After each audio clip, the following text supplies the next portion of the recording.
Baku Baku, everyone. Welcome to this week's Iraq briefing, where we discuss the top stories shaping Iraq today. I'm Eric Gustafson. And I'm Omar Nidawi. Last week's headline remains our top story. PKK leader calls for peace process to end 40 years of war. This is big news across the Kurdistan region and for Iraq. On February 27th, Abdullah Öcalan, the imprisoned leader of the Kurdistan Workers Party, the PKK, called on the party to convene a Congress and take the decision to lay down arms and dissolve itself. The PKK, which has been fighting an insurgency against Turkey, against the Turkish state, for more than 40 years, a conflict that has cost more than 40,000 lives, responded by announcing a ceasefire while declaring that disarming is a decision that requires Öcalan's presence at a future Congress of the PKK. After decades of conflict, Kurds in Turkey are celebrating the call for peace. Abdullah Öcalan, the leader of the Kurdistan Workers Party, the PKK, is calling for the group to lay down its arms and dissolve. Kurds here hope that this is a huge step towards normalizing relations with pro-government groups. What may at first sound like an internal Turkish matter is indeed a regional conflict that extends well beyond Turkey's borders. In fact, since 2019, most of the fighting between Turkey and the PKK has taken place inside Iraq, especially in the Kandil mountains of Iraqi Kurdistan. So, Omar, tell us a little bit about the history of this conflict. How big of a problem has this been for Iraq? And if you could, what areas of Iraq have been most impacted by this conflict? Yeah, this conflict has been a true transborder conflict that had cast a long shadow over Iraq-Turkey relations for decades. Indeed, the main base of the PKK has been in the Kandil Mountains, which straddle the borders between Iraq and Turkey in the northern Dahok province. Since the 80s, and then the 90s, the presence of the PKK and its operations, launching attacks into Turkey from Iraq, has invited Turkish operations into Iraqi soil. And that has been a major point of friction between Baghdad and Ankara, as it constituted violations of Iraqi sovereignty. There have been numerous attempts at peace talks between the PKK and Turkey since the 90s, first secretly behind closed doors and later publicly in the 2013-2014 period. None of those led to lasting peace, and indeed, those peace talks collapsed in 2014-2015 as the conflict got even more complicated with the rise of PKK affiliates in northeast Syria and also in the Sinjar district of Iraq, in Nineveh province, as reactions to the Syrian civil war and the rise of ISIS. So the collapse of that peace process led to an intensification of Turkish operations against the PKK, and a lot of that actually happened inside Iraq. We saw Turkey establish bases much deeper inside Iraq. There is a base in Bashika, actually just miles north of Mosul, which was initially used as a base against ISIS to fight ISIS, but then morphed into a forward operating base for Turkish forces against the PKK, and has really upset Iraqi-Turkish relations, even invited attacks by Iran-backed militias and by other groups against the base. So it's been a very contentious issue. The conflict has also led to a lot of damage and harm to civilians. We have Turkish Kurds who have been displaced by the fighting inside Turkey. They have been displaced into Iraq. Many of them are housed in camps in Mahmud. We've had scores of Iraqi villages in Dahok displaced or vacated because of the fighting. And of course, more than 250,000 Syrian Kurds have also been displaced as refugees in Iraq. So the conflict has had I think a very deep impact on both Iraqi sovereignty, on Iraqi-Turkish relations, and on the well-being of millions of civilians who are caught in this conflict. And as I understand, Turkey's President Erdogan made a state visit to Baghdad last year, April of last year, and Iraq and Turkey signed the security agreement. How has that security agreement impacted the Turkish PKK conflict within Iraq? Right. So again, this was the Turkish operation against the PKK have been a major source of tension. Turkey and Baghdad have been trying to coordinate more on this issue. I neglected to mention earlier that we have also, as part of the Turkish escalations against the PKK, we have seen repeated Turkish airstrikes that have targeted PKK and perceived PKK affiliates, not only in the Qadim Mountains in the far north, but also in Sinjar and in Mahmud and Ninawa, and even as far south in Iraq as Suleimaniya province. So this has been a big issue that the two countries have been trying to address. The visit by Erdogan to Baghdad resulted, I think, in increased pressure on the PKK, both physically and diplomatically. Baghdad agreed to declare the PKK a banned organization. So it started putting legal and diplomatic pressure on it, and disbanded a number or forced the disbandment of a number of political organizations tied to the PKK.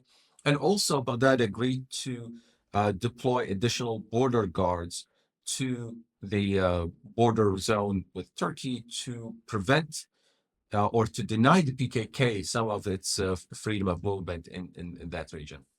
Of course, the talks between Baghdad and Ankara about the PKK are related and closely intertwined with talks over oil and water. So the conflict is not happening in a vacuum. There's a broader context of relations and need for cooperation between the two sides that has prompted this increased cooperation by Baghdad with Ankara against the PKK. So what can we expect next? How does Iraq stand to benefit from the ceasefire? I think if the ceasefire holds and if it transforms into a lasting cessation of hostilities and a peace process, then Iraq stands to benefit in a number of ways. First, civilians who have been displaced by the conflict could see an opportunity to return home and rebuild their lives that have been disrupted by the conflict. That can actually be especially important in places like Sinjar, where people have been displaced for more than a decade and hundreds of thousands have not been able to go back and rebuild their lives. We could also see benefits for Iraq in terms of the stopping of Turkish attacks inside Iraq that have been undermining Iraq's sovereignty, and also in terms of political stability, even in the Kurdistan region, where the PKK presence and the fighting between Turkey and the PKK has polarized politics, with the two rival ruling parties taking different sides in this equation. Now, the announcement made by Abdullah Öcalan was made over a week ago. Has the ceasefire held so far? And overall, what could go wrong or what could go right? Unfortunately, not 100%. This is a fragile situation. There were reports of clashes between the PKK and Turkish forces in the middle of last week, around Tuesday and Wednesday. There are disagreements, I think, about what the call by Öcalan exactly meant or how the two sides interpreted it. For the PKK, they announced a ceasefire and an intent to hold that future conference. But for Turkey, they demand immediate and unconditional disarmament and disbanding of the PKK. Does the party see itself ready for that? That's yet to be confirmed. So the devil is going to be in the details. Yeah, absolutely. And just to add to that, I think that for a peace process to work, the grievances that led to the conflict in the first place ought to be addressed. So that's looking at, of course, more within Turkey, political process where 20% of the population that's Kurdish have political and cultural rights within the Turkish state. So definitely a lot remains to be seen in terms of how inclusive that peace process is. So really quickly, your issue reports on a weekly basis, you've been capturing a lot of developments. I highly recommend that folks take a look at that because you have been covering the clashes between Turkey and the PKK and these airstrikes and the escalation of drone attacks, a lot more drone attacks by Turkey uh, within Iraq over the years. But can you also speak briefly, what's in the latest weekly Iraq report? Yeah, there are a number of developments that I think are worth highlighting. We had reports of a Yazidi Peshmerga unit, that's security forces that are under the jurisdiction and the control of the Kurdistan regional government. A unit that's predominantly made of Yazidi fighters declared its separation from the KRG and asked the Prime Minister of Iraq to include them within the federal security forces. They have been complaining about injustice and unfair practices by the KRG. So that was an unusual development. We also had reports about militia threats by Iran-backed militias against the Syrian foreign minister and Syrian interim president that derailed diplomatic efforts to schedule a visit by Syrian diplomats, by Syrian leaders to Baghdad. So that's disrupting normalization of relations between Baghdad and the new administration in Syria.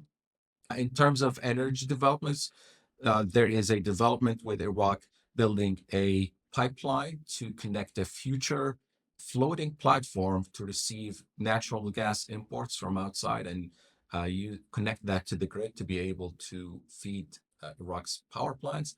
This comes amid a protracted decline in Iranian gas supplies, on which Iraqi power plants rely, as well as this happened over the weekend, a decision by Washington by the Trump administration to end sanctions waivers that have enabled Iraq over the last few years to import gas and electricity from Iran to meet rising demand and a gap in supply. So these are the highlights for this week. Yeah, no, that's a very big development. And also, I understand there's a development that's directly related to Washington's freeze on U.S. foreign assistance to places like Iraq through agencies like USAID. Can you speak briefly to that? Indeed, yes. Iraq's National Security Advisor, Qasim al-Araji, warned that lack of funding, primarily by the U.S., is undermining the ability of foreign aid organizations that are operating at Al-Hol camp in northeast Syria. That's a place where tens of thousands of civilians with perceived ties to ISIS are held. About 20,000 of these people are Iraqis. Iraq has been trying to bring these people home, run them through a rehabilitation program to reintegrate them with society. The plan was to bring everyone home by the end of 2025. Now that plan is on hold because of lack of funding and the processes that need to happen to enable the return, the repatriation, have been undermined by the lack of funding. Wow, that's not good, and not good for not just for Iraq, but for vital U.S. interests as well. Well, thank you so much for all of that great briefing this week, Omar. For more news and analysis, go to enablingpeace.org. If you value this content, please like and subscribe and share it with others. Until next time, masalama.